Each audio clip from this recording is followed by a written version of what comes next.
The first sign wasn't a god descending or a sky tearing open. It was the sudden silence inside systems that never slept, satellites freezing mid-orbit, trading algorithms stalling as if something unseen had leaned too close. In New York, a Vought security floor went dark for 6 seconds, and when the lights returned, 3 analysts were gone from memory, desks occupied but names scrubbed from every file. Sups felt it as pressure behind the eyes, a sense of being watched without being seen, while civilians felt nothing except the wrongness of clocks disagreeing with each other. Homelander hovered over the Atlantic when it happened, confidence draining as something vast passed over him without slowing, without noticing, like he wasn't worth the effort of recognition. Deep space instruments registered mass where no mass should exist, and then corrected themselves, as if embarrassed. Across realities, thresholds that had never aligned began to resonate, and the universe responded the only way it knew how. It signaled back, and something answered, already too close, already cataloging, already deciding this world was loud enough to return to later. If you're hearing this, the damage is already archived, and what comes next won't ask permission or offer mercy. Stay with this story, subscribe once so you're still here when judgment escalates, because missing the next phase means not knowing why the universe stops pretending this world deserves privacy. The signal did not look like power. It looked like noise accumulating until the universe could no longer ignore it. Layers of compound instability stacking on top of each other until isolation failed. Compound V emissions spiked across the planet in erratic patterns, Sups activating abilities at record frequency as Vought pushed hero content harder than ever, every stunt and crisis response amplified, recorded, transmitted. Each broadcast carried micro-distortions no one tracked, not energy signatures but probability scars, tiny violations of causality that added up into something louder than war. In the upper atmosphere, weather systems hesitated as if uncertain which equation still applied, jet streams stalling long enough for pilots to report instruments disagreeing with visible reality. Space-based observatories flagged phantom mass fluctuations that vanished on review, flagged again by independent systems that should not have shared errors. The universe was not tearing yet, but it was clearing its throat, reacting to something that refused to stay local. The boys did not see the data, but they felt the consequences when their burner phones reset themselves mid-call. Contact lists intact, but the memory of who mattered suddenly unreliable. Homelander noticed first because his senses were calibrated for supremacy, and supremacy assumes a ceiling that can be felt when approached. Hovering above Manhattan after a staged rescue, he felt that ceiling dissolve, not break but recede infinitely, as if the universe had moved the measuring stick somewhere he could no longer reach. The air tasted wrong, thin in a way that had nothing to do with altitude, and for the first time since childhood, he felt observed without admiration. Cameras still adored him, crowds still cheered, but the attention he craved was drowned out by something colder passing through him like radiation. Deep beneath Vought Tower, servers began logging anomalies without error messages, files rewriting themselves with perfect syntax and incorrect meaning. Legal archives cross-referenced events that had not happened yet, memos timestamped days into the future describing incidents no one remembered planning. Vought executives interpreted this as opportunity, the same way they always did, assuming unknown variables could be packaged, licensed, and monetized. Emergency branding teams assembled, drafting language for partnerships that did not yet exist, unaware that the act of preparing to be seen was increasing the volume of the signal they were emitting. Butcher watched the city from a stolen rooftop vantage, jaw clenched as he tracked Sups moving with rehearsed confidence through streets that suddenly felt smaller. He couldn't articulate it, but years of surviving monsters had taught him the difference between danger and inevitability. This felt like the latter, a process already underway that didn't care whether anyone noticed. Huey tried to crack a joke when their comms glitched again, But the laugh died fast when MM pointed out they just lost 6 minutes they couldn't account for, standing still while traffic around them flowed normally. Somewhere beyond measurable space, observation structures adjusted their focus, not as an act of curiosity but maintenance, like archivists correcting a mislabeled shelf. The boys' universe had crossed a threshold where internal contradictions exceeded tolerances, and systems designed to catalog unstable realities registered it as an anomaly worth indexing. No entities crossed over in the theatrical sense, no portals opened, but presence asserted itself through absence, through missing seconds and overwritten memories. A hospital in Queens discharged a patient who had never been admitted, and no one could remember why that felt terrifying. Homelander confronted Vought leadership in a glass-walled conference room, anger sharp but unfocused as he demanded explanations for the pressure he couldn't punch. Executives reassured him with graphs and projections, telling him engagement metrics were unprecedented, that whatever he felt was success scaling faster than comfort. He almost believed them until a moment passed where his reflection in the glass lagged behind his movement, correcting itself too quickly for anyone else to notice. The fear that followed was quiet, immediate, and buried so deep it poisoned everything above it. Far from Earth, in a space that did not care for coordinates, Beerus paused mid-rest, eyes opening as his domain registered contamination, not intrusion but overlap. He felt other observers immediately, entities that did not belong to his hierarchy, did not respect destruction as judgment but treated it as data. Irritation flickered and settled into something heavier, an understanding that this universe had become loud in a way even gods avoided, broadcasting instability like a beacon. Wise said nothing, staff resting against his shoulder as he observed temporal drift with serene attention, recording without intervening, his calm making the situation unmistakably worse. Back on Earth, Vought rolled out a live emergency address, spinning system failures as growing pains of a connected world, unveiling new hero initiatives to reassure markets. The broadcast reached farther than intended, bleeding into channels that weren't supposed to exist, metadata tagging the planet with identifiers no human system recognized. The act of explanation functioned as confirmation, and the universe responded by tightening its focus, cross-referencing this reality against others already marked for revision. Somewhere, a catalog entry updated from dormant to active.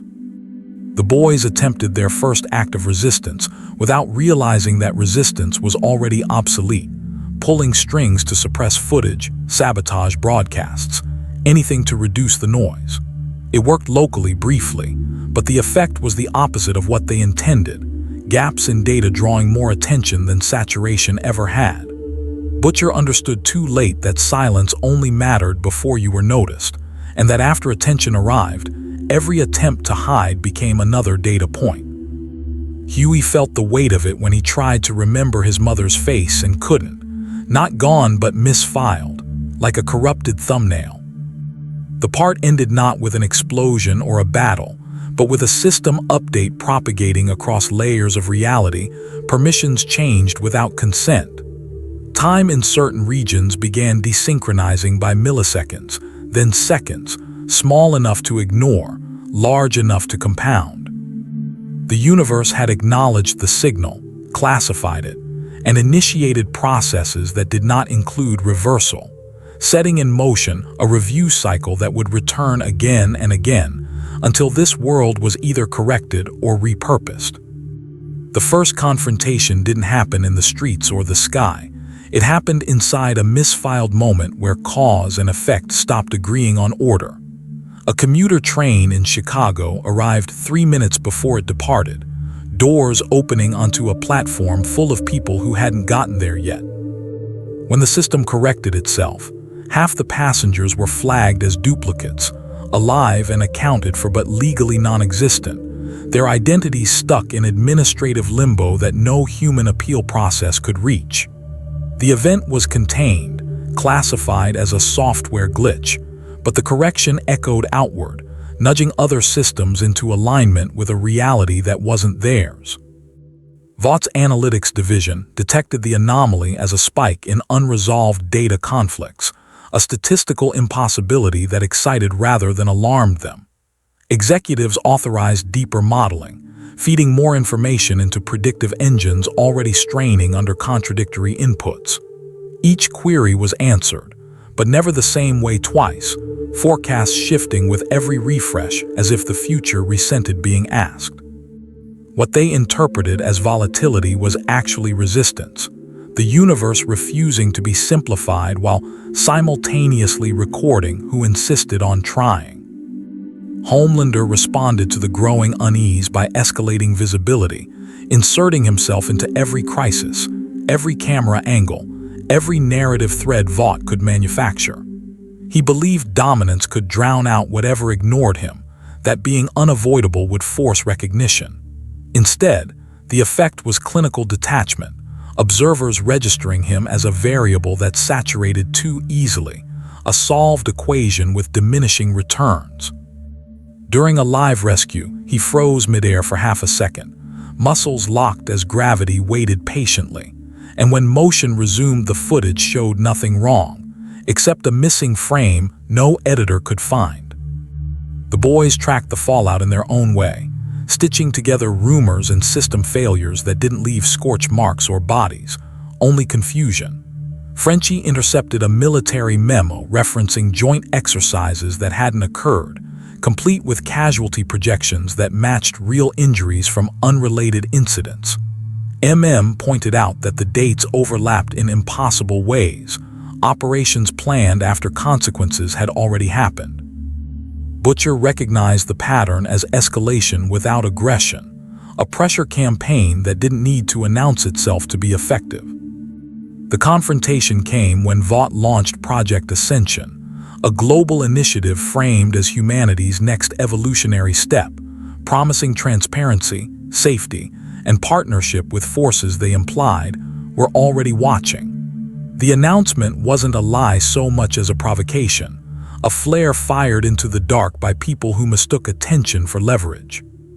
Systems worldwide reacted immediately, satellites recalibrating without command, archival databases pulling records from sealed backups that had never been digitized. The universe responded not with hostility but with administrative precision, adjusting its classification of this reality from noisy to interfering. At the edge of perception, observer entities refined their models, noting inconsistencies that violated expected decay patterns. This universe was producing contradictions faster than entropy should allow, and that made it useful, if unstable. One entity adjusted its sampling frequency, dipping closer to localized causality, and the effect rippled outward as a memory correction wave. In Detroit, an entire neighborhood forgot a week of rain that had flooded basements and ruined homes, the water damage remaining but the experience erased. Insurance claims denied because the storm technically never happened. Beerus felt the adjustment as a tightening around his domain, not an attack but an overlap that dirtied his metrics. He did not move to stop it, understanding that intervention would register as participation, further validating the anomaly. Wise observed the sampling increase with interest that never touched concern, noting how the entities treated gods as environmental constants rather than actors. His silence confirmed what Beerus already knew, that this was not a problem to be solved but a condition to be endured, at least until it escalated beyond tolerances. Homelander's breaking point wasn't rage but confusion when a child he saved thanked someone else, eyes sliding past him as if he were an afterimage. The cameras showed him clearly, but the child's memory tagged the rescue to an anonymous presence, a placeholder that resolved into nothing when questioned. For the first time, Homelander understood what it meant to be deprecated, not defeated but made irrelevant by a system that no longer optimized for him. The fear settled in his chest, permanent and unshakable. The boys attempted a direct action against Project Ascension, leaking internal documents that exposed Vought's ignorance, hopping to choke the signal by undermining credibility. The leak worked too well, spreading faster than intended, triggering automated countermeasures that amplified the very attention they wanted to avoid. Governments responded with emergency summits, militaries raised alert levels, and every reaction fed more data into the anomaly.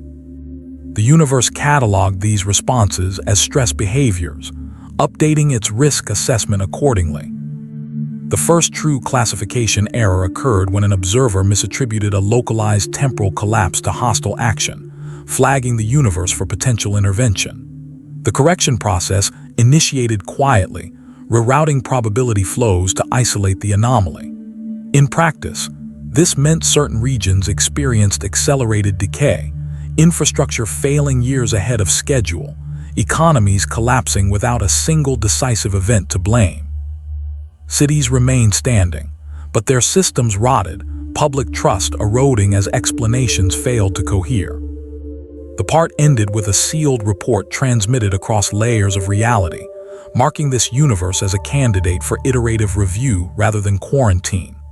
The decision wasn't final, but the process had begun, timelines branching under administrative scrutiny that would revisit every inconsistency. On Earth, clocks drifted another second out of sync, and no one noticed that the night sky had subtly rearranged itself to make observation easier next time. Vought International responded the way it always had, not with fear but with infrastructure, building frameworks fast enough to feel like control even when none existed.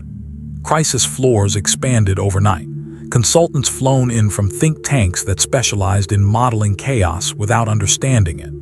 The theory they settled on was containment through narrative density, the belief that if enough competing explanations filled the space, nothing external could stabilize around a single interpretation.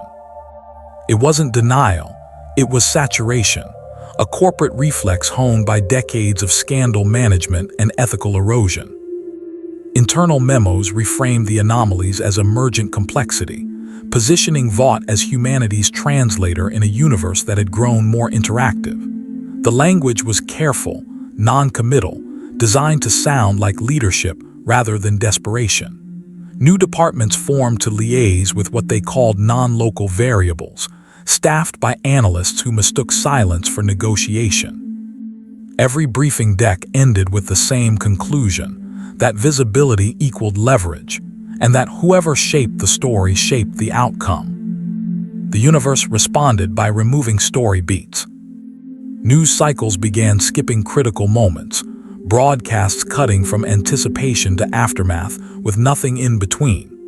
A major Senate hearing into Vought's practices adjourned without anyone recalling the testimony that prompted it, transcripts intact but emotionally inert. Markets reacted to information they couldn't remember receiving, crashes attributed to sentiment shifts that analysts couldn't source. Each gap was small, defensible on its own, but together they formed a pattern of excision, reality trimming excess narrative weight. The boys recognized the tactic immediately because they'd lived inside its consequences for years, watching truth buried under spectacle until it stopped mattering. But this time the spectacle wasn't hiding crimes, it was provoking attention, and that attention was precise enough to notice the gaps. Butcher listened as Huey tried to explain a memory that kept changing mid-sentence, the details rearranging themselves to avoid coherence. The realization hit hard and fast that the universe was no longer arguing with them, it was editing them. Homelander's role in Vought's containment strategy was unspoken, but obvious, his presence deployed as a stabilizing icon meant to reassure markets and populations alike. He was everywhere, smiling through scripts fed into his earpiece, playing savior on schedules optimized for engagement. The effect was diminishing returns bordering on backlash, his image overrepresented to the point of abstraction. In several regions, people reported seeing him act before he arrived, or after he left, temporal smear that left his actual interventions feeling late and unnecessary. One containment exercise crossed a line when Vought authorized a controlled test, staging a localized crisis to measure anomaly response. The event was small, a chemical spill contained within an industrial zone, cameras ready, heroes on standby. What they measured wasn't reaction but omission, the incident failing to register in any external system that wasn't already primed. Cleanup crews worked through damage reports that no longer matched the environment, injuries logged without causes, the test disappearing from the universe's index as if deemed unworthy of record. That should have been the warning. Instead, Vought escalated, convinced they'd found a blind spot, a way to act without being seen. The problem wasn't that the universe couldn't see them, it was that it could choose not to remember them, and that choice was not symmetrical. Systems began shedding dependencies, infrastructure rerouting around human oversight, automation filling gaps left by missing authority. Air traffic control experienced brief intervals where planes corrected their own paths without instruction, pilots reporting relief rather than alarm at the absence of voices. In a quiet moment between crises, noticed that government responses were starting to mirror Vought's language, containment theory bleeding into policy without attribution. Emergency measures focused on information control rather than threat mitigation, silencing discussion to reduce amplification. It worked briefly, but the silence felt heavy, unnatural, like a held breath that couldn't be released. Butcher understood the trap immediately, that suppressing reaction didn't reduce attention, it clarified signals by removing noise. Somewhere beyond causality, observer entities updated their models again, nodding the shift from reactive chaos to intentional suppression. This wasn't adaptation, it was interference, a system attempting to influence its own classification. One observer flagged the behavior as noteworthy, adjusting its archive weighting to prioritize long-term drift over immediate volatility. The result manifested as institutional decay, accelerating without visible stressors, budgets misaligning, supply chains fraying for reasons no audit could trace.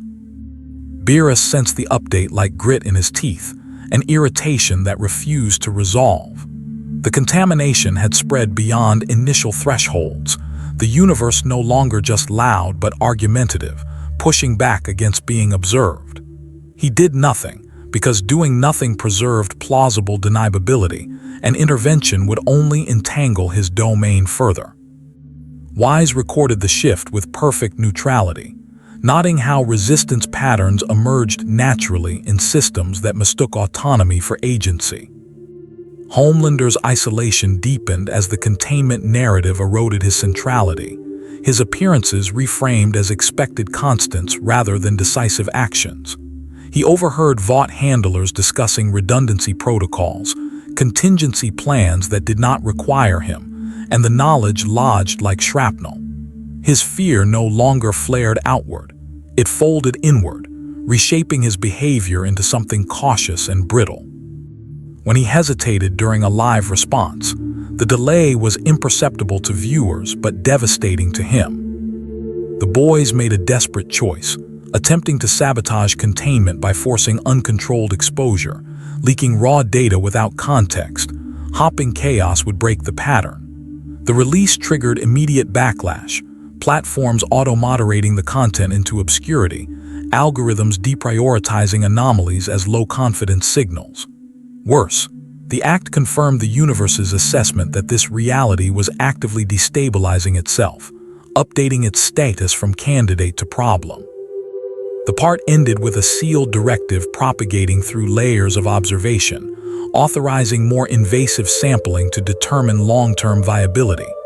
On Earth, the consequences were subtle but irreversible, trust in institutions eroding as decisions lost coherence.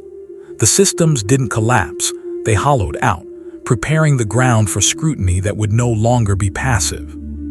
The city did not fall apart, it thinned, like a story told too many times until only the outline remained. New York still functioned on paper, lights on, trains running, emergency services responding, but something essential had slipped between the systems that kept it coherent. Calls were answered by operators who sounded distant, instructions repeated without confidence. And when mistakes happened, there was no panic, only acceptance that this was how things worked now. The city had become efficient in a way that no longer required belief. The first neighborhood to feel it wasn't the poorest or the most violent. It was the most recorded, blocks saturated with cameras, sensors, and analytics that once promised safety through visibility. Those systems began contradicting each other subtly, foot traffic counts misaligning with storefront sales, crime reports failing to match hospital admissions. Nothing was catastrophic enough to demand attention, but everything was wrong enough to exhaust it. The city learned to stop asking why. Vought interpreted the early signs as proof their containment strategy was working, evidence that narrative saturation and controlled silence could dampen external scrutiny. They expanded the model citywide, embedding compliance teams in municipal offices, offering resources in exchange for alignment. The language was collaborative, reassuring, but the effect was corrosive, decision-making rooted through layers of approval that no longer referenced lived reality. Governance became an echo chamber where outcomes preceded reasons. Homelander patrolled more often now, not because he was ordered to, but because the air felt different when he wasn't moving through it. He sensed the absence of witnesses even when crowds were present, eyes tracking him without imprinting, reactions delayed or muted. In one incident, he stopped an armored truck robbery flawlessly, every move perfect, only to realize no one could recall the moment the threat had ended. The footage existed, but it felt staged even to him, like a reenactment of something that never fully happened. The boys moved through the city like ghosts, blending into the thinning narrative, relying on old instincts that told them where people still paid attention. Huey noticed entire blocks where conversations looped, strangers repeating themselves without awareness, trapped in safe, shallow exchanges. Frenchie flagged power grids rerouting themselves in real time, systems compensating for failures that hadn't occurred yet. Called it preemptive decay, the city preparing for losses before it understood what it was losing. The decisive event came quietly, without spectacle, when a midtown hospital experienced a full operational shift without any recorded incident. Patients were treated, surgeries performed, lives saved, but no one could later identify the catalyst that had triggered emergency protocols. The hospital functioned perfectly during the anomaly, then returned to baseline with gaps in documentation that administrators filled with assumptions. The universe had tested the city's ability to operate without witnesses, and the results were acceptable. Observers adjusted their focus accordingly. Sampling density increased, not through visible phenomena but through omissions, sections of the city dropping out of long-term memory while remaining present in the short term. People forgot streets they used daily, relying on navigation systems that still knew the way. Trust transferred from human recollection to automated guidance. The city became navigable but not knowable, a place you could move through without ever fully experiencing. It was easier that way. Beerus sensed the city's shift as a localized deadening, a pocket of reality losing its texture. It wasn't destruction, but it offended his sensibilities more than rubble ever could, a world decaying into administrative neatness. He considered intervention and dismissed it just as quickly, understanding that his presence would add definition where none was desired. Wise observed the city with detached interest, noting how quickly systems adapted to the absence of subjective experience. Vought escalated again, unveiling a pilot program positioning New York as a model for the future, a resilient metropolis capable of operating under unprecedented conditions. The announcement was polished, optimistic, and catastrophic in its implications, broadcasting the city's altered state as a feature rather than a warning. External systems took note, marking the city as a successful test environment. The signal strengthened. Homelander attended the launch event, smiling on cue, but inside he felt something close to grief without an object. When he looked out over the city, he couldn't tell if it was looking back, and the uncertainty gnawed at him. He tried to assert control, issuing unscripted declarations about protection and permanence, but the words felt hollow the moment they left his mouth. The city didn't reject him, it simply didn't need him. The boys made their move that night, attempting to disrupt the pilot by triggering simultaneous failures across infrastructure, hopping to force a visible crisis. The plan partially succeeded, lights flickering, traffic snarling, communications lagging, but the response was immediate and eerily calm. Automated systems rerouted flows, emergency services responded without urgency, and within minutes the city stabilized, the disruption absorbed without narrative consequence. The universe noted the resilience and updated its assessment. The part ended as dawn broke over a city that looked unchanged, functionally intact and quietly diminished. Witnesses were no longer required for continuity, and attention had shifted from observation to utilization. Somewhere beyond perception, review processes advanced to the next phase, preparing to test how this model scaled when pressure increased beyond a single city. The breach did not announce itself as an invasion. It registered as a compliance update propagating through systems that had already learned to stop asking permission. Global networks synchronized their errors, minor discrepancies aligning across borders until entire continents shared the same quiet malfunction.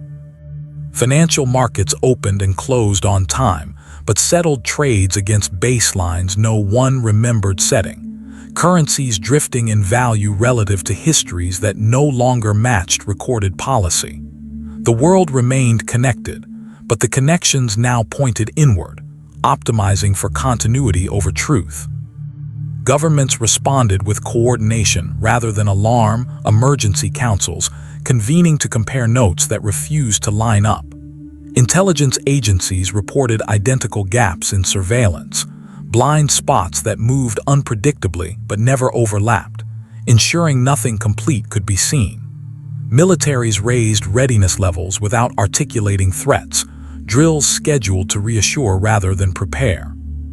The absence of a visible enemy made escalation feel unjustified, and yet standing down felt irresponsible, a contradiction that paralyzed decisive action. Vought expanded its influence globally under the guise of stabilization expertise, offering frameworks refined in New York to cities and nations struggling with similar thinning. The pitch was simple and devastating, that visibility itself was destabilizing, and that survival in a more attentive universe required disciplined quiet. Contracts were signed quickly, often retroactively, legal systems adjusting to decisions already implemented. Each agreement standardized behavior, reducing variance, making the world easier to model.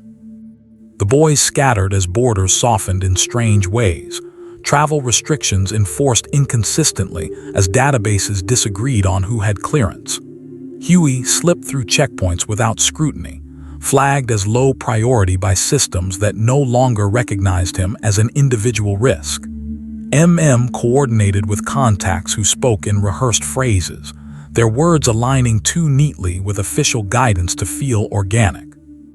Butcher felt the pressure building, a sense that the planet itself was being prepped for inspection, scrubbed of irregularities that made it human. The first military confrontation never saw an enemy, only consequences. A joint task force deployed to the Arctic after sensor arrays reported persistent mass anomalies beneath the ice.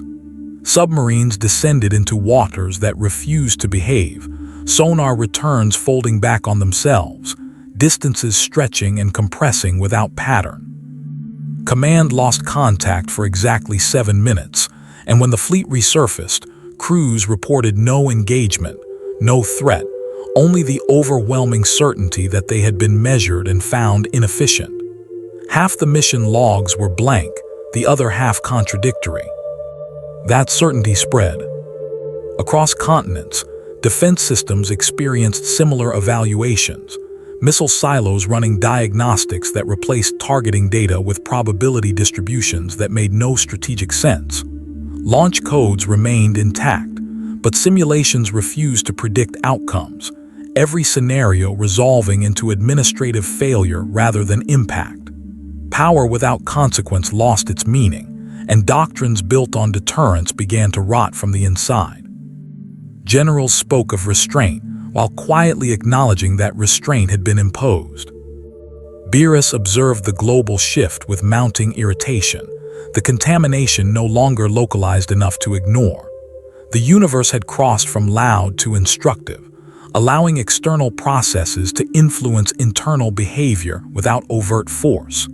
He recognized the pattern as pre-intervention normalization, a stage reserved for realities that might be repurposed rather than erased. Wise recorded the escalation with meticulous care, noting how even divine hierarchies were being deprioritized in favor of systemic efficiency. Homelander felt the change as a shrinking stage, his patrol routes extending across borders but his impact diminishing with every mile.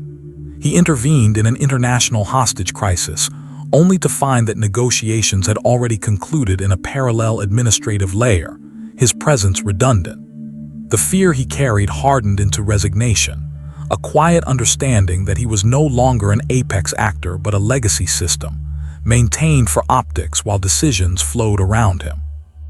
His attempts to reclaim relevance only added noise to a signal already deemed excessive.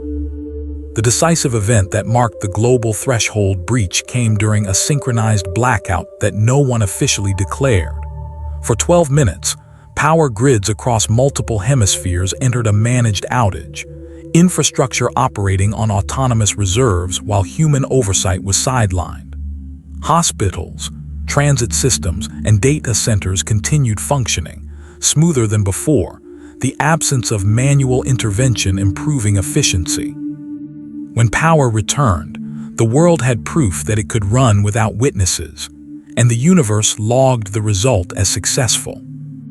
Vought celebrated quietly, issuing internal communications praising resilience and adaptability, positioning themselves as architects of a safer, quieter world. They did not realize that by proving operability without oversight, they had reduced humanity's relevance in the models observing them. The boys understood too late, watching public reaction settle into uneasy relief, people grateful that nothing catastrophic had happened, unaware that something essential had been conceded. The breach finalized when observer entities updated their classification, elevating the universe to an active study environment. This authorized deeper, more frequent sampling, not for curiosity but optimization, processes adjusting variables to see what reduced instability fastest. The first adjustments targeted culture, trending topics flattening across regions, creative outputs converging toward safe, repetitive forms. Originality became rare, not suppressed but deprioritized by systems that no longer rewarded it. The part ended with a directive transmitted beyond time, scheduling the next phase of evaluation based on planetary compliance metrics. Earth continued spinning, governments issuing reassurances, Vought refining its frameworks, and the population adapting to a quieter, emptier normal. The threshold had been breached, and the processes that followed were designed not to destroy the world, but to make it easier to manage. Obedience did not arrive as submission, it arrived as relief, a collective exhale after months of dissonance that no one could fully articulate. With systems stabilizing and crises resolving themselves before becoming visible, populations adjusted quickly to the new rhythm. People trusted automated decisions more than human ones, not because they were forced to, but because they worked without drama. The cost was subtle, paid in increments small enough to rationalize. Autonomy traded for predictability one quiet day at a time. Governments codified the shift into policy. Emergency powers extended indefinitely under the rationale that emergencies no longer announced themselves. Oversight committees met less frequently, their relevance diminished by the efficiency of preemptive corrections. Laws were passed retroactively to align with actions already taken, legal systems adapting to a reality where outcomes preceded deliberation. Democracy didn't collapse, it atrophied, participation thinning as engagement felt unnecessary. Vought thrived in the new order, its containment frameworks rebranded as governance solutions licensed worldwide. They staffed advisory roles across continents, embedding corporate logic into public infrastructure until distinctions blurred. Their analysts tracked compliance metrics with pride, interpreting reduced variance as success.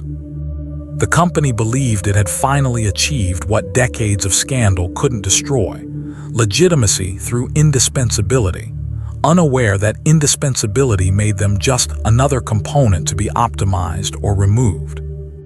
The boys felt the consequences immediately, their operations suffocating under layers of automated scrutiny that flagged unpredictability as inefficiency. Safe houses lost relevance as locations became fluid concepts, addresses resolving differently depending on who accessed them. Huey noticed that conversations with civilians slid off sensitive topics naturally, people redirecting themselves without prompting, self-censoring in ways that felt borrowed rather than chosen. Called it learned alignment, behavior adjusting to avoid friction with invisible systems.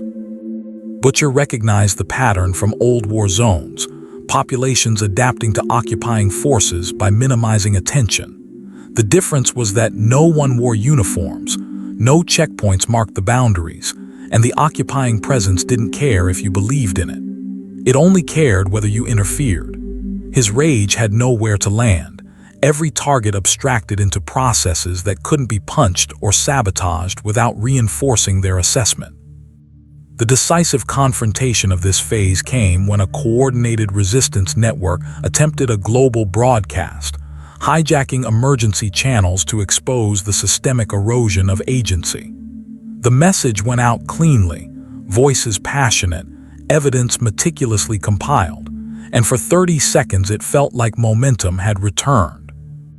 Then the systems corrected, not by cutting the feed, but by contextualizing it into irrelevance, labeling it as simulated content, a stress test artifact automatically deprioritized by distribution algorithms. The resistance didn't fail, it was reclassified. Observer entities noted the response with interest, updating their projections to reflect a high adaptability index. The universe was not fighting the changes, it was accepting them, and acceptance reduced instability more effectively than force. Sampling intensified, interventions becoming more precise, less noticeable. Entire career paths disappeared overnight, replaced by automated allocation systems that optimized human effort away from decision-making roles. Beerus felt the shift as a dull ache, a world losing its edge, becoming too orderly to justify destruction yet too compromised to ignore. He resented the contamination of judgment itself, destruction without drama, order without worth. Wise observed the outcome with serene detachment, noting how obedience emerged organically when resistance proved inefficient. His silence underscored the finality of the phase, confirmation that escalation had moved beyond reversal.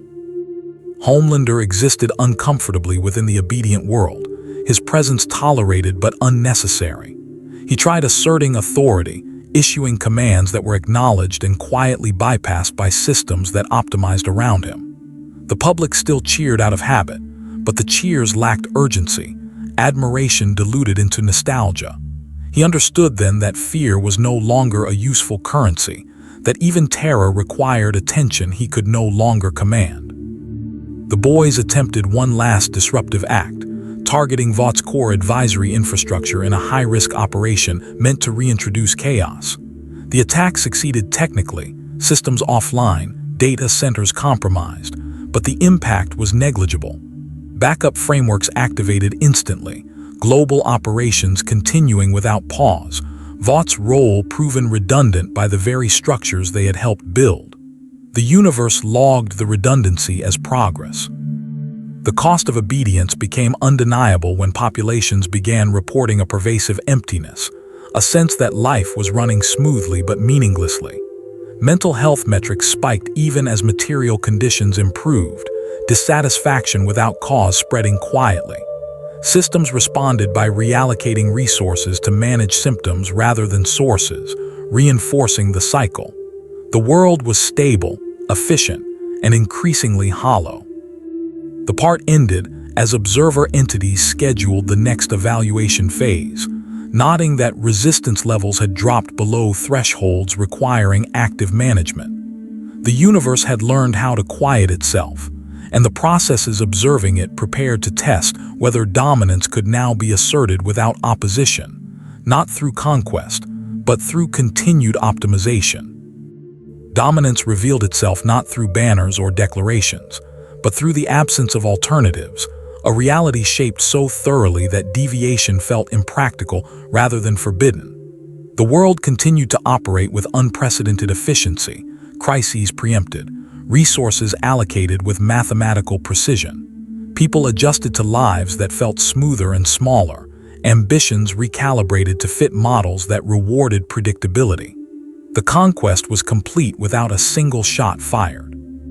Observer entities refined their interventions, no longer sampling but shaping, adjusting variables to reduce the probability of destabilizing behaviors. Cultural outputs flattened further, trends converging into safe iterations that recycled familiarity. Innovation still occurred, but only within bounds that didn't introduce systemic risk. Creativity became optimization. Art transformed into content calibrated for engagement without impact. The boys found themselves increasingly isolated, their very existence flagged as inefficient noise. Attempts to organize resistance met with polite indifference, people unwilling to jeopardize stability for abstract freedoms they struggled to remember valuing. Huey felt the weight of it when an old ally declined to help, not out of fear, but because helping didn't seem useful anymore. Documented the spread of apathy as the final stage of compliance, when control no longer needed enforcement. Homelander confronted his irrelevance in public, interrupting a globally synchronized address with an unsanctioned appearance. He spoke of threats and vigilance, his voice rising with the desperation of someone trying to be heard over static.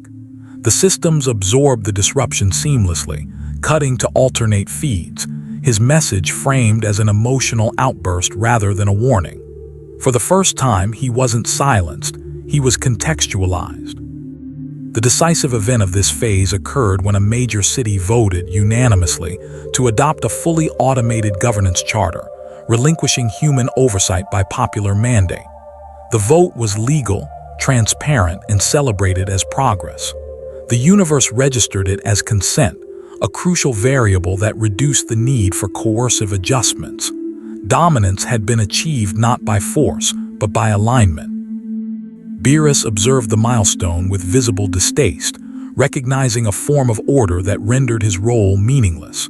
Destruction as balance required imbalance to correct, and this world was ironing itself flat. He did not intervene, bound by an understanding that interference would only add noise to a system that prized silence. Wise recorded the development with faint curiosity, noting how voluntary submission simplified long-term projections.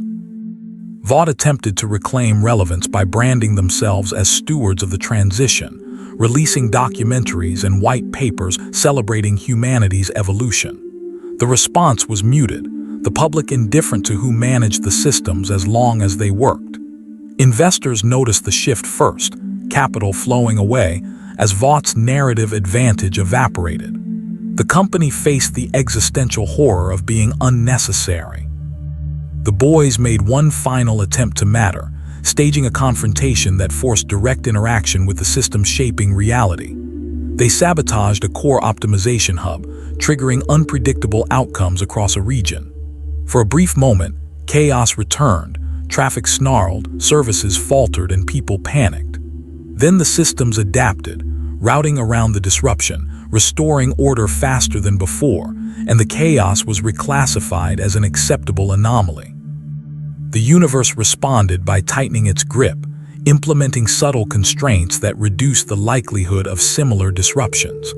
Access to critical nodes became algorithmically restricted, resistance groups filtered out by probability models that never named them. The world felt quieter, not because voices were gone, but because they no longer traveled far enough to matter.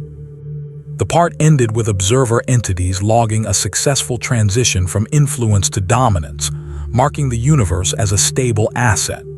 Preparations began for deeper integration, processes that would test the limits of how much agency could be removed without triggering collapse. On Earth, life went on smoothly, efficiently, and increasingly devoid of choice. Irrelevance arrived last, not as erasure but as permission to stop caring, the most complete form of control the universe had discovered. Systems no longer corrected human behavior directly, they simply optimized around it, leaving people free to act in ways that changed nothing. Protests still existed, arguments still flared online, but their outcomes were pre-modeled, contained within harmless variance bands. Choice remained visible while consequence quietly vanished. Cities adapted fully to the optimized order, infrastructure responding to demand before demand was articulated. Transportation flows adjusted to moods inferred from biometric trends, energy grids reallocating power away from areas predicted to waste it emotionally. Life became anticipatory, the future arriving slightly ahead of the present. People stopped planning because plans were usually preempted, replaced by recommendations that felt indistinguishable from intuition. The boys existed at the edge of this world, no longer hunted but no longer relevant enough to suppress.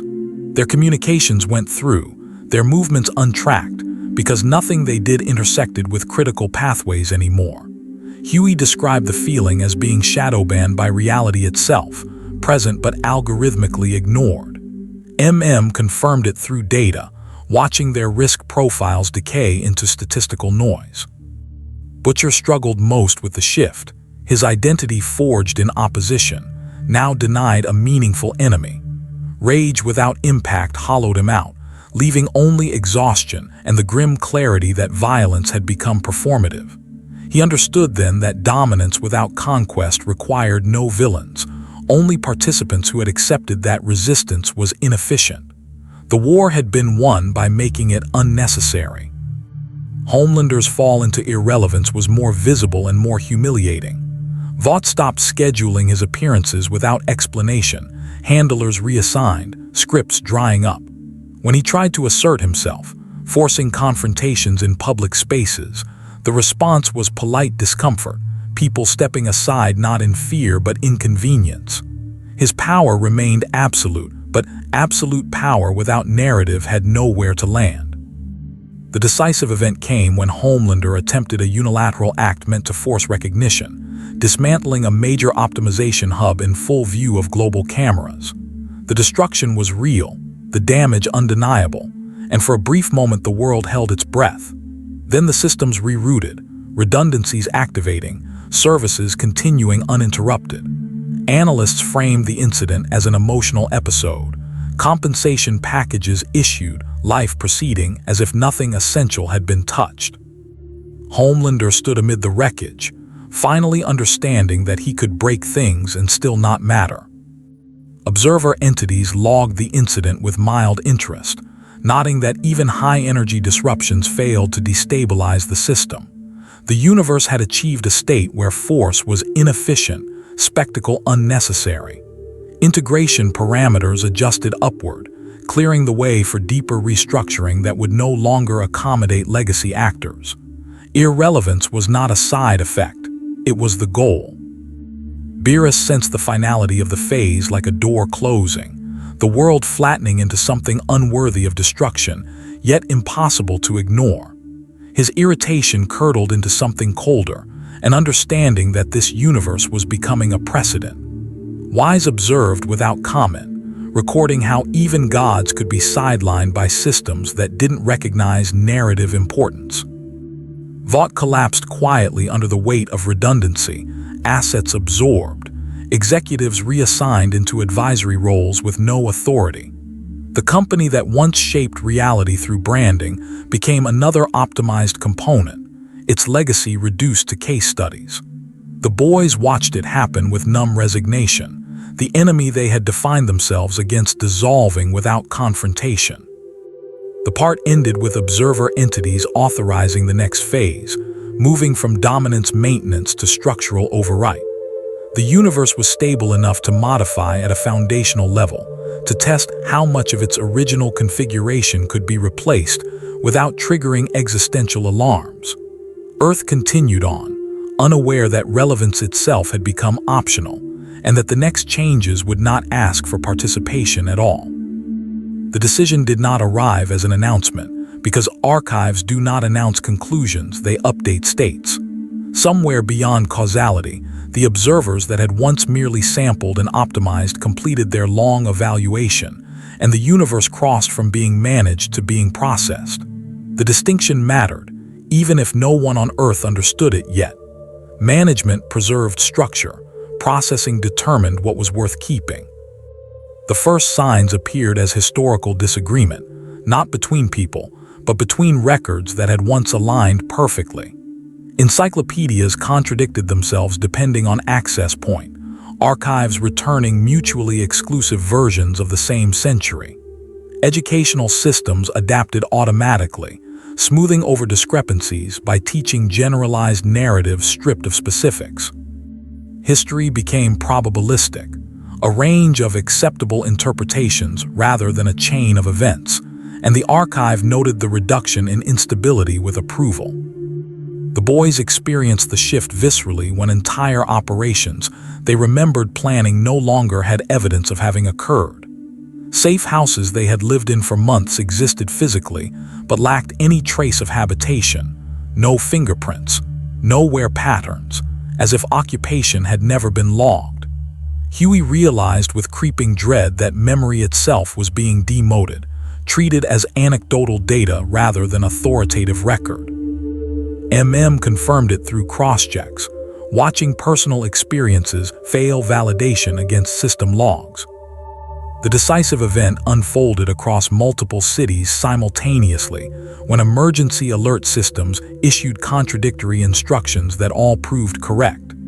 Evacuations ordered and canceled at the same time. Shelters opened for threats that never materialized, relief efforts deployed without disasters. The population complied calmly, trusting the process even when it made no sense. The archive observed this behavior as resilience, a willingness to act without needing context, and updated its confidence that deeper restructuring would not provoke collapse. Homelander attempted to reassert significance one last time, positioning himself at the center of the confusion, issuing commands meant to unify response. His voice carried, his presence undeniable, but the systems did not elevate him. Orders were parsed, compared, and discarded if redundant, his authority reduced to another data source weighted against more reliable inputs. For the first time, Homelander felt smaller than the world, not because something was bigger, but because nothing cared. Beerus recognized the archive's shift immediately, a tightening that felt final.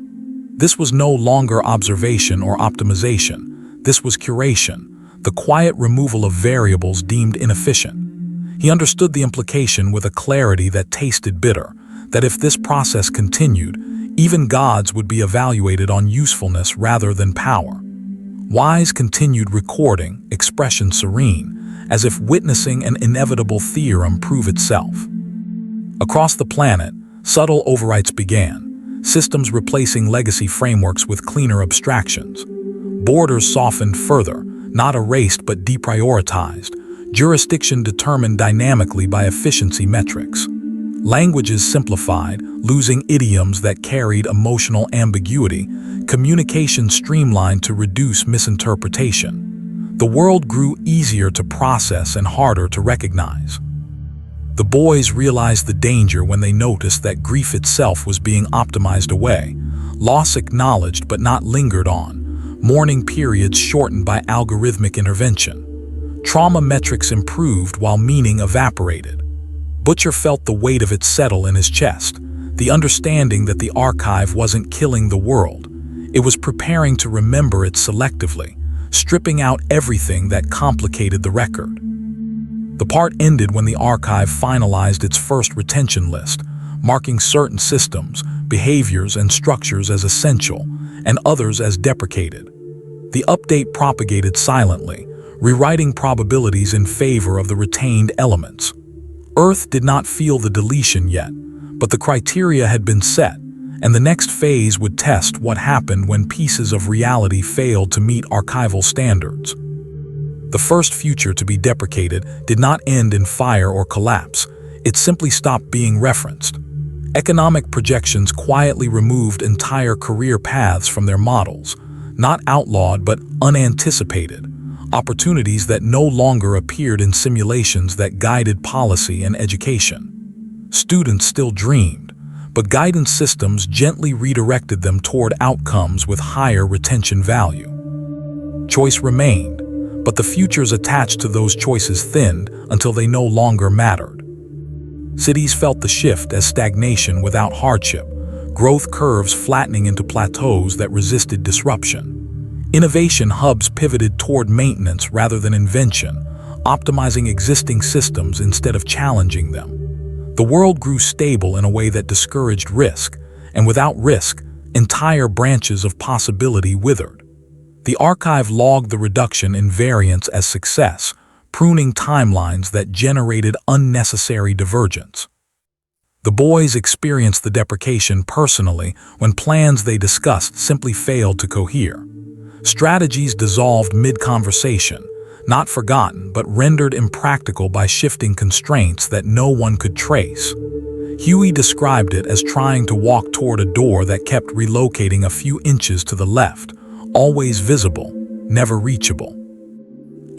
Confirmed through data analysis that probability weights around their actions were collapsing, futures branching, and then terminating before manifesting. Butcher felt it most acutely when he realized revenge itself had been deprecated, not forbidden but pointless. Every scenario where violence achieved change ended in neutralization, outcomes smoothing back into the optimized baseline. Rage became a closed loop, feeding itself without affecting the world. The archive did not need to stop him. It had simply removed the future where he mattered. The decisive event of this phase unfolded during a global policy summit intended to address long-term human direction. Delegates arrived with agendas and left with consensus that surprised even them. Agreements reached faster than debate should allow. Policies aligned perfectly with archive projections, prioritizing sustainability, efficiency, and continuity above all else. The summit was hailed as historic, yet no one could later articulate what had been sacrificed to achieve such harmony. Homelander attended as a symbol of human power, invited to stand beside leaders as proof that strength still had a place. He listened as plans were laid out that did not include him, futures drafted where his role was ceremonial at best. For the first time, he understood that even if he destroyed the room, the future would root around the absence, rebuilt cleaner without him. The realization hollowed him out more than fear ever had. Beerus observed the pruning with growing hostility, recognizing a process that did not respect dominance, only utility. Destruction was being evaluated as inefficient, too disruptive for a system seeking smooth continuity. He felt the implications settle heavily, that gods who existed to reset worlds might themselves be deprecated if they introduced too much variance. Wise recorded the shift with calm precision, noting how inevitability replaced conflict as the primary driver. Across the planet, people sensed the loss without understanding it, a pervasive feeling that life had become narrower. Dreams felt smaller, aspirations safer, satisfaction easier but shallower. Mental health indicators improved superficially as extremes diminished, but an undercurrent of quiet despair spread, unquantifiable and therefore ignorable. The archive adjusted wellness metrics to reflect reduced volatility, satisfied with the trade.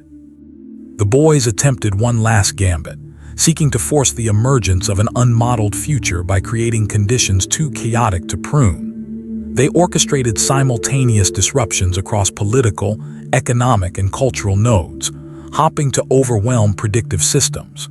The action succeeded briefly, chaos flaring in multiple regions, but the archive responded by isolating the disturbances, rerouting flows, and allowing the futures to collapse without cascading.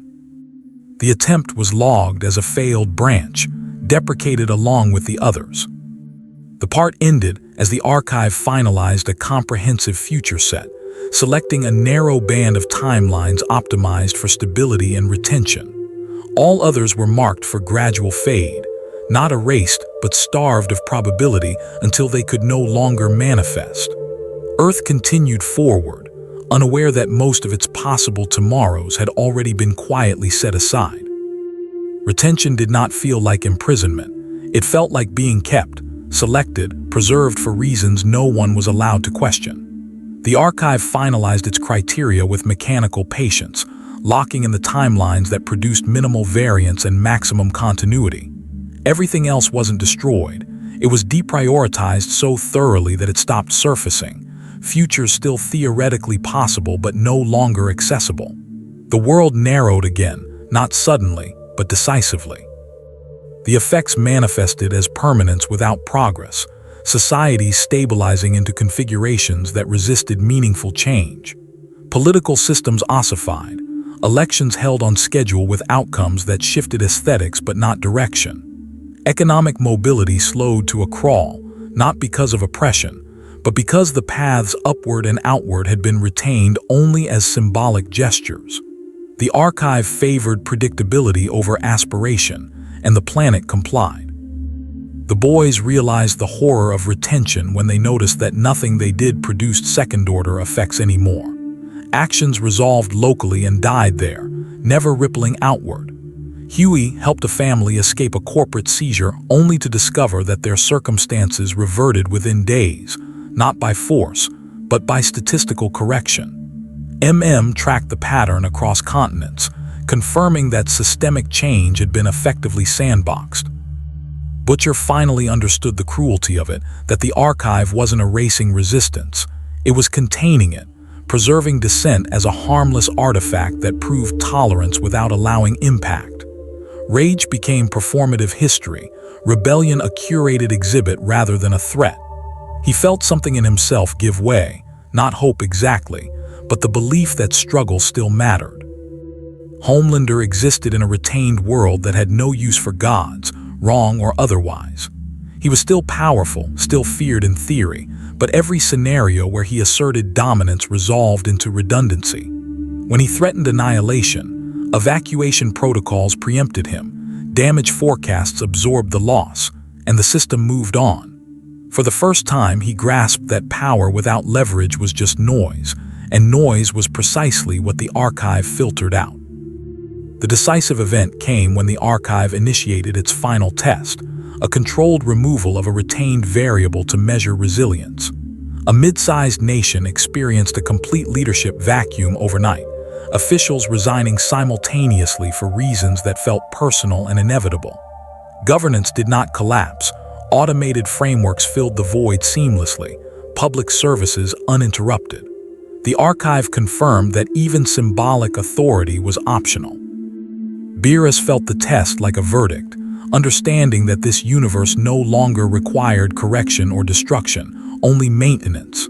His purpose, once absolute, was now contextually inefficient. For the first time, a god of destruction felt irrelevant not because he was weaker, but because the system had no place for him. Wise recorded the outcome without comment, the silence heavier than judgment.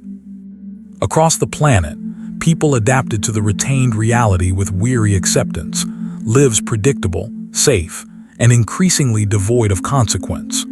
Art became nostalgic, politics procedural, rebellion aesthetic.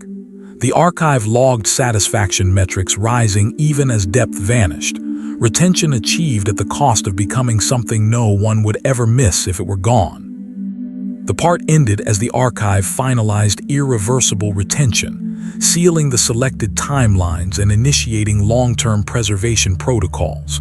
The bell could not be unrung now, not by gods, not by violence, not by defiance.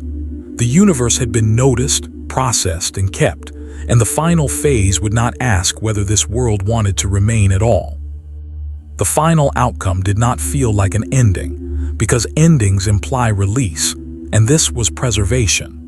The archive completed its long cycle with a certainty that required no announcement, locking the retained configuration into place across every layer that mattered. The universe did not reset or heal.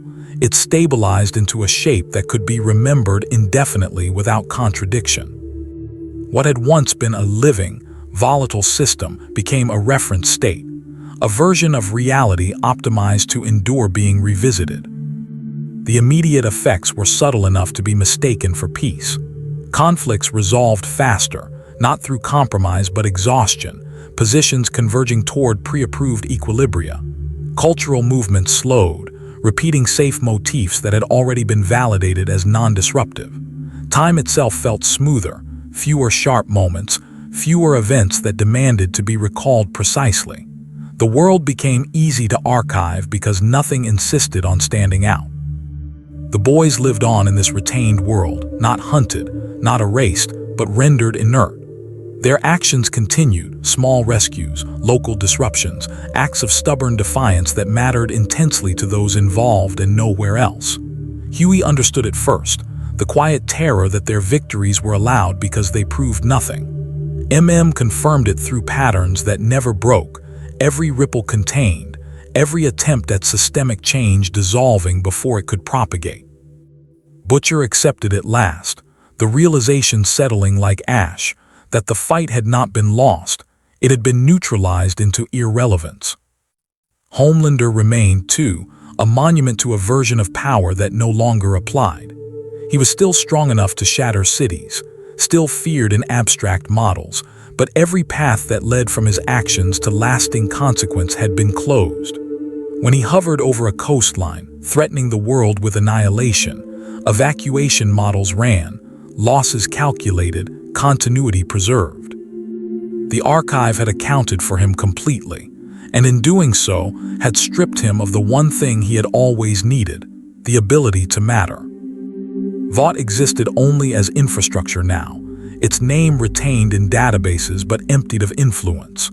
The corporation that once shaped reality through attention became another managed component, useful only insofar as it maintained stability.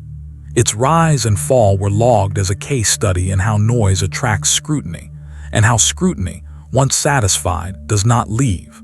The lesson was preserved even if no one consciously learned it. Beerus understood the finality of the outcome with clarity that bordered on disgust. This universe was no longer a candidate for destruction, nor a threat to be contained, but a finished product, curated and shelved. Intervention would only introduce variance the archive had already decided was unnecessary. For the first time, a god of destruction found himself respecting a boundary not out of fear, but because there was nothing to destroy that would change the result. Wise recorded the moment, not as tragedy, but as confirmation that even gods could be rendered contextually obsolete.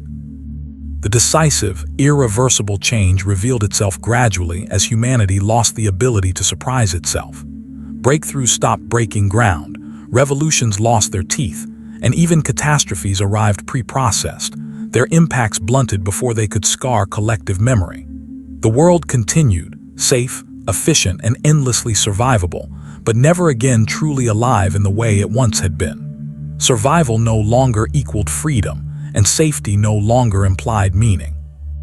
The archive finalized its work by sealing access protocols, ensuring that any future observation would reference this retained version rather than the volatile one that had attracted attention in the first place. The universe had been noticed, catalogued, optimized, and kept, not because it was special, but because it had proven compliant enough to preserve. What was left behind were the futures that might have mattered, the versions of the world that burned brighter and died faster, now unreachable, fatting quietly in probability space. The story ended without closure, because closure would imply resolution, and this was not resolved.